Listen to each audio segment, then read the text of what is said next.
అందరికీ నమస్కారం. Welcome to my channel. ఈరోజు వీడియోలో మనం కథలో రాజకుమారి పార్ట్ 9లో ఏం జరిగిందో చూద్దాం. రచయిత సత్యపవన్ గారు ఫ్రమ్ స్టోరీ మిర్రర్. ఇది జరిగిన 2 రోజుల తర్వాత పెళ్ళికి కూడా ఇంకా 2 రోజుల టైం మాత్రమే ఉండడంతో పెళ్లి పిలుపుల్లో భాగంగా పెళ్లికి పిలవడానికి తనతో పాటే ఇంటర్ చదువుకున్న స్నేహితురాళ్ళని కలిసింది పల్లవి. తన పేరు లక్ష్మి. ఈ వీడియో చూసే ముందు ఒక లైక్ చేసి నా ఛానల్ని సబ్స్క్రైబ్ చేసుకోండి. మీరు ఒక లైక్ చేసి కామెంట్ చేయడం వలన ఇలాంటి మరిన్ని ఇంకా ఇంట్రెస్టింగ్ వీడియోస్ చేయాలన్న ఇంట్రెస్ట్ వస్తుంది. ప్లీజ్ లైక్ చేసి కామెంట్ చెయ్యండి. చాలా రోజుల తర్వాత లక్ష్మిని కలిసిన పల్లవి వాళ్ళు చదువుకునే రోజుల్లో జరిగిన గతాన్నంతా జ్ఞాపకాలుగా ఒక్కొక్కటి గుర్తు చేస్తుంది. అప్పటి వరకు కొంచెం నవ్వుతూనే మాట్లాడిన లక్ష్మి పల్లవి ఆ ఇంటర్మీడియట్ రోజుల గురించి గుర్తు చేయడం మొదలుపెట్టిన దగ్గరి నుండి ఒక్కసారిగా తన మొహంలో ఆ చిన్న చిరునవ్వు కాస్త మాయమయ్యింది. తన మొహ కవలికలు కూడా ఒక్కసారిగా మారిపోయాయి. పల్లవి పదే పదే ఆ రోజుల గురించి మాట్లాడుతుంటే లక్ష్మి అవి వింటుందో లేదో అన్నట్టుగా ఏదో పోగొట్టుకున్న దానిలా చలనం లేకుండా కూర్చుంది. పల్లవి ఎంత మాట్లాడుతున్నా లక్ష్మి మాత్రం ఉలుకులేదు పలుకులేదు అన్నట్టుగా అలానే కూర్చొని ఉంది. ఒక పక్క మాట్లాడుతూనే మరో పక్క ఇదంతా గమనిస్తున్న పల్లవి లక్ష్మి భుజం తడుతూ ఏమైందే అలా ఉన్నావంటూ అడిగింది. చాచా అదేం లేదు అంటూ బదులిచ్చింది లక్ష్మి. మరి ఇందాకటి నుండి నేనే లొడా వాగుతున్నా, నువ్వు కనీసం ఏం మాట్లాడకుండా అలా మౌనంగానే కూర్చున్నావు అంటూ పల్లవి లక్ష్మి అలా ఉండడానికి గల కారణం తెలుసుకోవాలని ప్రయత్నించింది. దానికి లక్ష్మి దగ్గర నుండి సమాధానం లభించలేదు సరికదా. తన మౌనాన్ని ఇంకా అలాగే కొనసాగించింది. దాంతో పల్లవికి కొంచెం సహనం నశించింది. అసలేమైందే చెప్పు, ఇంట్లో ఏమైనా ఇబ్బందులా? పోనీ నాకు చెప్పకూడదా? ఇన్ని రోజులు మనిద్దరం దూరంగా ఉండడం వల్ల నా దగ్గర దాస్తున్నావా? అయినా ఎంత దూరంగా ఉంటే మాత్రం మనిద్దరం స్నేహితులం కాకపోతామా? ఏదైనా సమస్య ఉంటే నాతో పంచుకోవే, నేను చెయ్యగలిగిందంత సహాయం చేస్తాను. కానీ అసలేం జరిగిందో చెప్పు లక్ష్మి అంటూ కృంగుబాటులో ఉన్న లక్ష్మికి తన స్నేహబంధంతో ఓ భరోసా కల్పించింది పల్లవి అంతలా అడగడంతో లక్ష్మికి తన బాధని పంచుకొనే ఓ తోడు దొరికిందని భావించి ఎట్టకేలకు నోరు విప్పింది. అప్పుడు లక్ష్మి, నిన్ను కలిసిన దగ్గరి నుండి పైగా నువ్వు గుర్తు చేస్తున్న గతంలోకి వెళ్ళి ఆ రోజులు తలుచుకుంటుంటే పాతవన్నీ గుర్తొస్తున్నాయి. అప్పట్లో నాకు కూడా నీలాగే కష్టపడి చదివి మంచి జాబ్ చేస్తూ సెటిల్ అవ్వాలని ఉండేది. కానీ విధి ఆడించే నాటకంలో మనవి రంగులు పులుముకున్న పాత్రలేనని ఆడేది మనమే అయినా ఆడించే వారు వేరొకరిని నాకు చాలా ఆలస్యంగా అర్థమయ్యింది.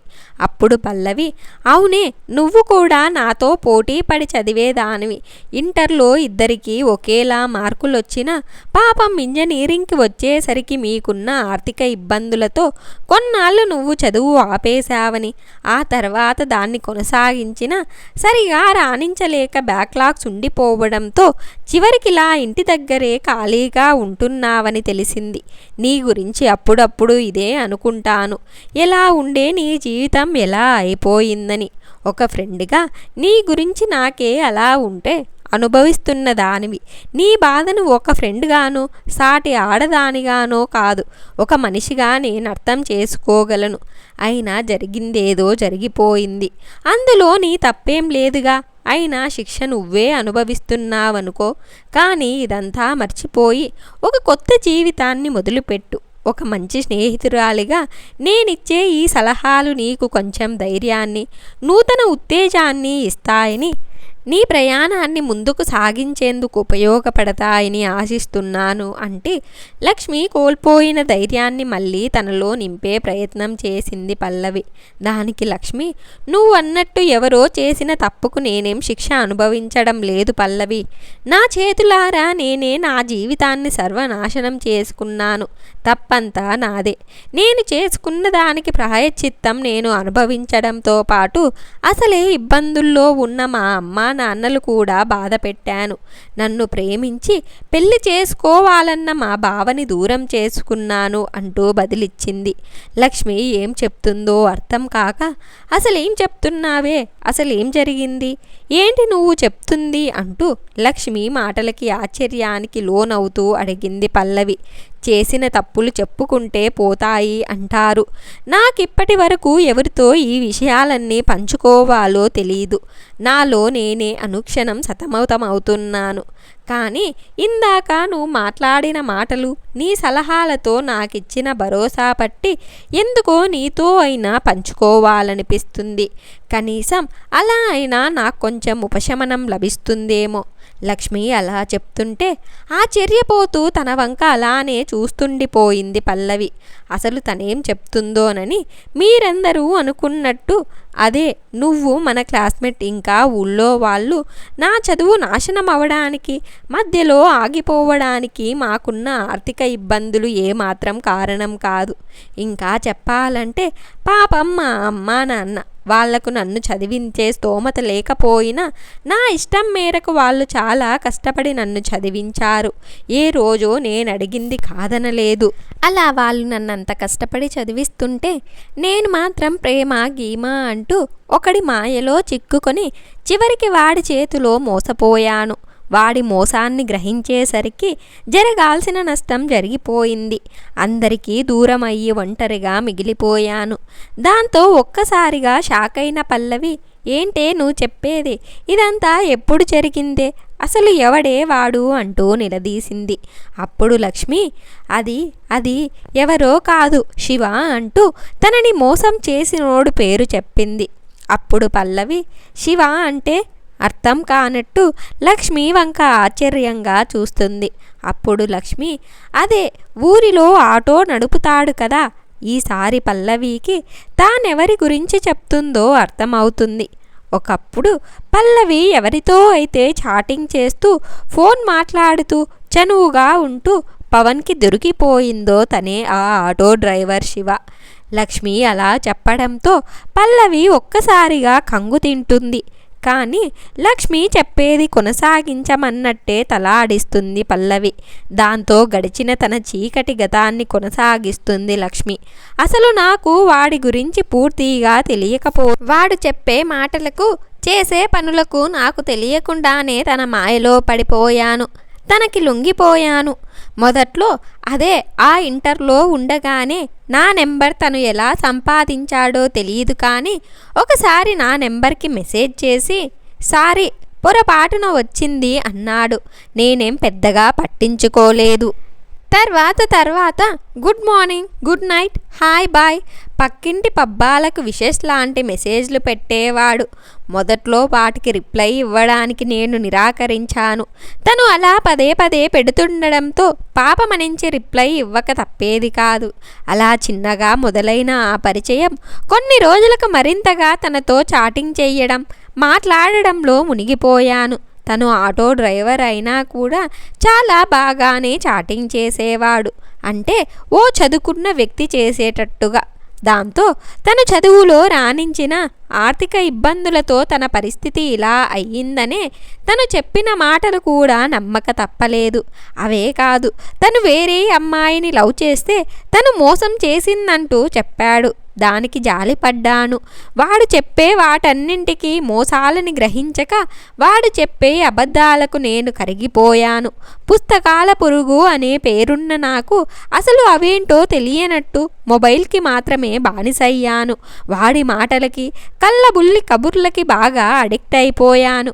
ఎంతలా అంటే నా తల్లిదండ్రుల కష్టార్జితమైన నాకిష్టమైన చదువును కూడా పక్కన పెట్టి వాడితో మాట్లాడడం మాత్రమే ముఖ్యమైనంతగా. వాడి మాటలతో అంతలా నన్ను ఏమార్చాడు.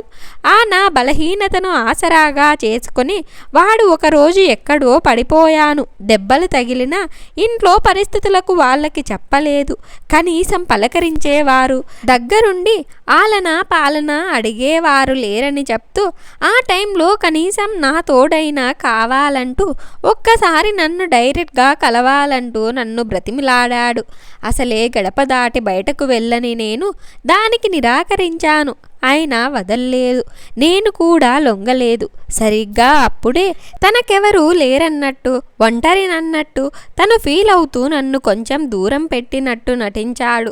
సరిగా అదే టైంలో వాడితో చనువుగా ఉంటున్న మా బావకి ఎవరో చెప్పారంట, నన్ను ప్రాణానికి ప్రాణంగా ప్రేమించిన తను అది తెలిసి తట్టుకోలేక నాపై ద్వేషం పెంచుకొని అమ్మా నాన్నలతో అదంతా చెప్తూ వాళ్ళ ముందే నా మొబైల్ లాక్కొని చెక్ చేశాడు. దాంతో అడ్డంగా దొరికిపోయాను. ఎప్పుడూ పన్నెత్తి మాట అనని అమ్మా నాన్న నన్ను తిట్టారు, కొట్టారు. వాడికి దూరం చెయ్యాలనే ఉద్దేశంతో నా చదువు ఆపించేశారు. అప్పటి వరకు నన్ను పెళ్లి చేసుకోవాలని కోరుకున్న బావ నేను అలా తప్పుడు మార్గంలో దారి తప్పడం తెలిసి తను కూడా వదిలేశాడు. కొన్నాళ్ళు నా దగ్గర ఫోన్ లాక్కొని నన్ను వాడికి దూరం చేశారు. తెలిసో తెలియకో వాళ్ళపై కోపం, ఆ దూరమే ఇంకా వాడంటే ఇష్టం ఏర్పడేలా చేశాయి. 4 రోజుల తర్వాత ఒకరోజు వాడితో మాట్లాడే అవకాశం దొరికింది. వాడితో జరిగిందంతా చెప్తూ ఏడ్చాను. నాకు ధైర్యం చెప్తున్నట్టు నటించి దాన్ని కూడా ఒక అవకాశంగా భావించి నన్ను కలవాలి, నాతో మాట్లాడకుండా చూడకుండా ఉండలేనంటూ చెప్పాడు. నాకు ఆ వయసులో తను ఆడే ఈ నాటకాలు, వేసే కుప్పిగంతులు గమనించక వాడు చెప్పే వాటికి కరిగిపోయాను. అప్పటికే వాడంటే ఒక మంచి అభిప్రాయం కూడా ఉండడంతో చివరికి తనని కలవడానికి ఒప్పుకోవాల్సి వచ్చింది. ఓ రోజు కాలేజీ మానేసి మరి ఒంటరిగా వాడు చెప్పిన చోటే వాటికి కలిశాను. అలా కలిసిన నన్ను కూల్ డ్రింక్స్ మత్తు కలిపి స్పృహ కోల్పోయేటట్టు చేశాడు. స్పృహ కోల్పోయిన తర్వాత నన్ను నా శరీరాన్ని లొంగదీసుకున్నాడు. నన్ను రేప్ చేశాడు. అక్కడితో వదలకుండా నన్ను బెదిరించి నేను దాచుకున్న డబ్బులు కూడా దోచుకున్నాడు. ఎలా తెలిసిందో తెలీదో కానీ ఇదంతా మీ బావ అదే పవన్కి కూడా తెలిసింది. తను కూడా అంతకుముందే వాడు మంచివాడు కాదని ఎంత వారించినా నచ్చ చెప్పినా మరింతగా హెచ్చరించినా వినకుండా అసలు తన మాటలు పట్టించుకోకుండా పెడచెవిన పెట్టాను. చివరికి దాని పర్యవసానం అనుభవిస్తున్నాను. కానీ పవన్ మా బావలా కాకుండా ఒక సొంత వాడిలా, అంతకు మించిన ఓ తోబుట్టుని వాడిలా నాకు ఆ టైంలో ధైర్యం చెప్పి ఇంట్లో బయట ఈ విషయం పొక్కకుండా జాగ్రత్త పడి ఇంకా నేను ఖాళీగా ఉంటే అదే దిగులుతో ఏమైనా అఘాయిత్యానికి పాల్పడతానేమోనని నన్ను ఓదార్చాడు. నాలో స్ఫూర్తిని నింపాడు. ఇందులో తన తప్పేం లేదని, తెలుసో తెలియకో తప్పు చేసిందని, తన చదువు మధ్యలో ఆపేస్తే చుట్టూ ఉన్నవాళ్ళు ఏమైనా అనుకుంటారని, అది మీ కుటుంబానికి తనకి కూడా మంచిది కాదు అంటూ మా ఇంట్లో వాళ్ళని ఒప్పించి మళ్ళీ నా చదువు కొనసాగించేలా చేశాడు. కానీ మునుపటిలా చదువులో రాణించలేకపోయాను. అయినా తను చేసిన ఆ సాయానికి నిజానికి తనెప్పటికీ నేను రుణపడి ఉండాలి అంటూ లక్ష్మి చెప్తుంటే పల్లవి హృదయం బరువెక్కింది. తన 2 కళ్ళు చెమర్చాయి. అవి బయటపడేలోపే ఇకనైనా జాగ్రత్తగా ఉండు లక్ష్మి, నాకు చిన్న పనుంది అంటూ అక్కడి నుండి అదే బరువెక్కిన హృదయంతో వచ్చేసింది పల్లవి. అసలు శివ ఇలాంటివాడా? లక్ష్మికి జరిగినట్టే అచ్చం ప్రతీదీ నాకు అలాగే జరిగింది. ఒక్క ఆ వాడి రూమ్కి రమ్మంటే దానికి నేను నిరాకరించడం తప్ప నన్ను కూడా ఇలానే లొంగ తీసుకుందామని ట్రై చేశాడా విధవ. అప్పటికే బావకి వాడితో చనువుగా ఉంటున్నట్టు తెలిసిపోవడంతో సో ఈ విషయం కూడా తనకి తెలుస్తుందన్న భయమే వాడికి నన్ను లొంగకుండా చేసింది కదా. ఆ రోజు బావ చెప్పిందంతా నిజమే. అది నా మంచికే. కానీ నేనే తనని అర్థం చేసుకోలేదు. ఏదేమైనా నా జీవితాన్ని నాశనం కాకుండా చూశాడు.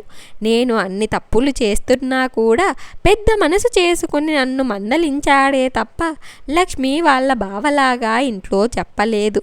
చెప్పుంటే నా చదువు జీవితం లక్ష్మిలా అయ్యుండేదేమో. తన ప్లేస్లో ఇప్పుడు నేనుండేదాన్ని. అమ్మో, తలుచుకుంటేనే పల్లవి ఒళ్ళు గగ్గుర పుడుస్తుంది. నన్ను ఆ వెధవ నుండి కాపాడడమే కాకుండా వాడి వల్ల నాశనమైన లక్ష్మి జీవితానికి కూడా అండగా నిలిచి తనకొక దారిని చూపించి తన మంచి మనసును చాటుకున్నాడు. అలాంటి మనసునేనా నేను బాధ పెట్టింది అంటూ తనకే సమాధానం దొరకని యక్ష ప్రశ్నలు తనలో సంధించుకుంటూ నిమగ్నమయ్యింది పల్లవి. ఇప్పుడిప్పుడే నిజాలన్నీ తెలుసుకుంటున్న పల్లవికి పవన్, రవి విషయంలో చేసిన త్యాగం కూడా తెలుస్తుందా? ఇప్పటికైనా పవన్ స్వచ్ఛమైన ప్రేమ పల్లవికి అర్థమవుతుందా? ఒకవేళ అర్థమైతే రవిని కాదని పవన్ని పెళ్లి చేసుకుంటుందా, లేక రవినే సర్దుకుపోతుందా? పెళ్లి పీటల వరకు వచ్చిన రవి పల్లవిల పెళ్లి జరుగుతుందా లేక ఆగుతుందా? ఇవన్నీ మనం పార్ట్ 10లో చూద్దాం. ఈ వీడియో గనక మీకు నచ్చినట్లయితే ఒక లైక్ చేసి ఈ స్టోరీ ఎలా ఉందో కామెంట్ చేయండి. నా ఛానల్ ఇంకా సబ్స్క్రైబ్ చేసుకోకపోతే వెంటనే సబ్స్క్రైబ్ చేసుకోండి.